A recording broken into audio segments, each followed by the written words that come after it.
Quelque chose d'étrange se produit avec Trieste Atlas. Pendant des mois, les astronomes ont suivi sa trajectoire.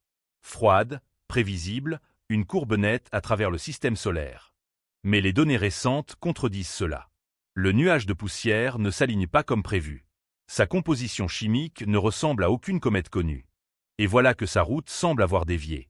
Pas assez pour risquer une collision, pas assez pour alarmer, mais suffisamment pour semer le doute.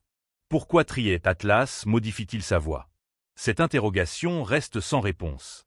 On affirmait que l'orbite était immuable. Une ligne tracée par la gravité. Une formule trop basique pour être contestée. Pourtant, les observations les plus fraîches racontent une autre histoire. Trieste Atlas ne se comporte pas comme attendu. Au moment de traiter les images les plus récentes, les astronomes repèrent une anomalie discrète. La chevelure, cette enveloppe délicate de gaz et de poussière, n'était pas orientée vers le Soleil. Au lieu de s'étirer en une queue classique, elle s'étend latéralement, voire vers l'avant, comme si la comète défiait les lois établies. D'abord, ils ont cru à une faute, un effet de lumière, un défaut dans le filtre. Mais les mesures persistent. Plusieurs télescopes, plusieurs nuits, le même constat. Trieste Atlas éjecte sa matière dans des directions incompréhensibles. Pas seulement les habituelles projections loin de la chaleur, mais des jaillissements vers le Soleil lui-même, comme si le noyau s'était fissuré de manière inédite. C'est là que le discours commence à fléchir. Certains parlent d'une altération de la trajectoire. Les gros titres évoquent une comète qui a viré de cap. La réalité est plus curieuse, car mathématiquement, la gravité domine toujours. L'arc à travers le système solaire reste identique. Mais les détails fins, la poussière, les gaz, l'orientation de la chevelure, ne collent pas au calcul. On dirait que l'objet est attiré par une autre force ou qu'il se propulse d'une façon qu'on ne mesure pas encore. Puis arrive l'analyse chimique. Les spectres révèlent une présence inattendue.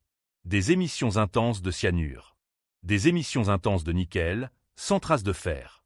Du nickel sans fer. Presque inconcevable en milieu naturel, mais courant dans l'industrie, dans les appareils mécaniques. Les astronomes se tâtent d'expliquer. Le fer est plus lourd, disent-ils. Il adhère plus longtemps à la glace, ne se libérant qu'approchant le Soleil. Peut-être que les instruments manquaient de finesse pour capter les faibles raies de fer dissimulés dans la chevelure. Peut-être est-il là, trop discret pour être vu. Peut-être, ou pas, car les chiffres ne s'apaisent pas. Même en s'approchant de Trieste Atlas, la signature du nickel s'amplifie tandis que le fer garde le silence. Ainsi, nous voilà avec deux énigmes. Une trajectoire qui cadre mal avec la poussière et une chimie qui défie les normes. Et Trieste Atlas poursuit sa route, muet, constant, rapide. Il ne s'arrêtera jamais. Il ne reviendra pas. Nous n'avons que ces quelques mois pour l'observer, la sonder, tenter de la percer. Et plus on l'observe, moins on y comprend. Les astronomes en traitent avec prudence dans leurs articles et dépêches. Des termes comme activité non gravitationnelle, comme anomalie de sublimation. Mais hors de ces milieux, le bruit se propage autrement. Que Trieste Atlas a dévié de sa voie. Et une fois qu'une telle idée s'implante, elle ne lâche plus. Car si une comète peut altérer son chemin, qu'est-ce que cela implique? Si un objet interstellaire peut résister à l'attraction solaire, qu'est-ce qui la motive? Quelle énergie ou quelle influence dirige sa dérive? Le vide spatial ne répond pas, il ne fait qu'amplifier l'interrogation. Pourquoi Trieste Atlas vient-il de changer de cap? Musique, il y a autre chose au sujet de Trieste Atlas. Quelque chose de plus inquiétant que sa poussière bizarre, que sa vélocité. Quand les astronomes ont remonté sa trajectoire en arrière, ils anticipaient une explication claire. Les étoiles laissent des marques, des effets de fronde gravitationnelle, des passages discrets sur des millions d'années. Chaque voyageur interstellaire porte une carte de son parcours. Ils ont donc tiré le fil. Grâce au catalogue stellaire de Gaïa, ils ont inversé son orbite. 10 millions d'années. 10 millions d'années de voyage dans l'obscurité. Et ce qu'ils ont découvert, c'est le néant. Oui, il y a eu des rapprochements, 62 au total, des instants où Trieste Atlas a frôlé des étoiles proches, mais aucun ne tient la route. Le plus serré, il y a 72 000 ans, avec une étoile répertoriée sous Gaïa DR 3264, un survol rapproché, un tiraillement gravitationnel, mais trop faible pour justifier ce qu'on observe aujourd'hui. Car la vitesse de Trieste Atlas est erronée, trop élevée, trop incisive, comme si elle avait été boostée bien avant qu'on la repère. Aucune étoile des 10 derniers millions d'années ne lui a donné cette impulsion. Aucun processus connu n'explique son mouvement actuel. L'énigme s'assombrit donc. D'où vient cette accélération? Qu'est-ce qui l'a propulsée? Qu'est-ce qui a allumé l'élan qui la porte au-delà de notre Soleil? Certains murmurent qu'elle doit être plus ancienne que prévu. Plus ancienne que nous. Plus ancienne que le système solaire lui-même. Les estimations la situent entre 7 et 11 milliards d'années. Un corps 2 fois plus vieux que notre Soleil. Errant depuis avant la formation de la Terre. Un rescapé d'une ère antérieure de la galaxie. Et pourtant, si elle est si ancienne, pourquoi paraît-elle si vivante? Pourquoi dégage-t-elle des gaz, change-t-elle de teinte, libère-t-elle du nickel sans fer? Pourquoi se déplace-t-elle comme un objet non seulement millénaire mais intentionnel, et si les étoiles ne l'expliquaient pas? Les modèles ne l'expliquent pas non plus. Même le temps lui-même refuse de nous éclairer, nous laissant face à un silence plus imposant que n'importe quelle révélation. Car si aucun processus naturel ne justifie sa vélocité, alors nous contemplons un élan dépourvu de raison, un déplacement sans source et une rapidité inconcevable. Or, les impossibilités ont le don de nous transformer. Musique. Une date est soulignée sur le calendrier, octobre 20125, lorsque Troy Atlas frôlera Mars de près. Pas au point de menacer un impact, mais suffisamment pour nous ébranler. Mars n'est pas un simple astre parmi d'autres. C'est le reflet que nous nous tendons à nous-mêmes. La planète que nous scrutons en quête de vestiges vitaux. Celle que nous envisageons comme notre futur refuge. Et voilà qu'un visiteur interstellaire va effleurer son orbite. Pas la Terre, pas Jupiter, mais Mars. Une simple coïncidence, affirment certains, une trajectoire dictée par la gravité. Pourtant, ce moment est difficile à balayer d'un revers. Juste au moment où nous murmurons sur des fossiles et des échantillons martiens, où nos rovers fouillent le sol à la recherche de microbes ancestraux. Surgit Troy Atlas, traversant la même voie, frôlant précisément la planète que nous considérons comme le second foyer de l'humanité. Les probabilités n'étaient pas censées s'aligner ainsi. La route de Troy Atlas serpente par Vénus, puis Mars, avant Jupiter. Une séquence avec une chance sur 20 000. Et Mars en occupe le cœur.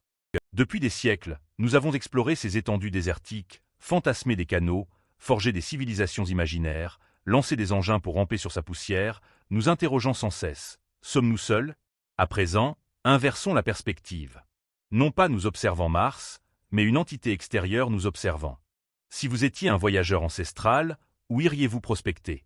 Pas vers les lunes gelées, ni les ceintures vides.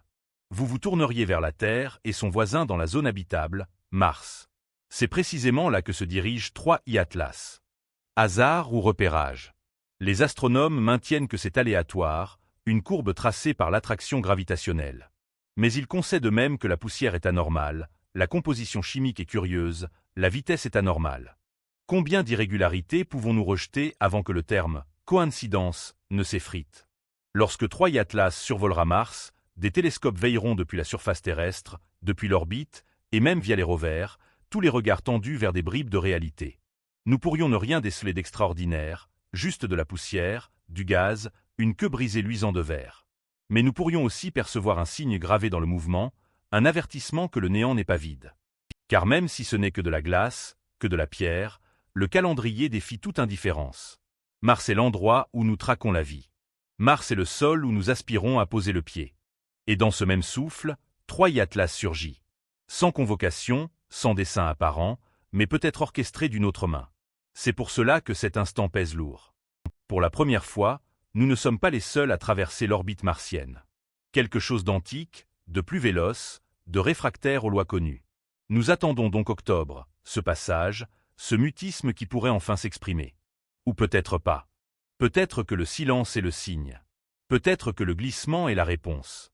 D'ici là, nous coexistons avec l'inquiétude. L'inquiétude de savoir qu'un artefact issu des confins stellaires va raser l'horizon de la planète qui nous reflète.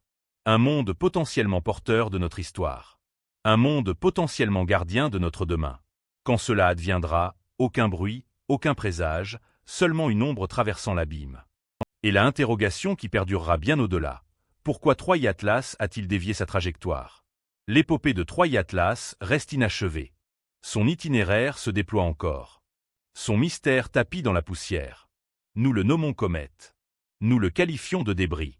Mais en vérité, nous ignorons sa nature. Nous savons seulement ce qu'il n'est pas. Il n'est pas banal.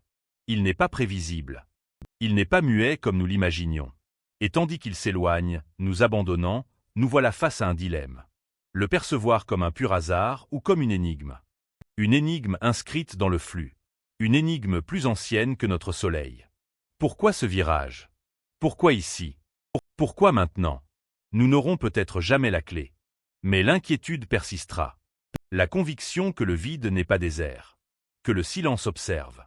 Et c'est sans doute pour cela que nous partageons ces récits. Car au bout du compte, la seule arme contre l'obscurité reste la solidarité. Si ce passage vous a troublé, laissez une empreinte, un like, un commentaire, un signe que vous êtes là, observant avec nous. Et si vous désirez plonger plus avant dans l'inconnu, abonnez-vous. Ce n'est que le prélude. L'univers regorge d'interrogations prêtes à surgir. Pour l'instant, nous guettons octobre, mars, et la véritable essence de Troie Atlas.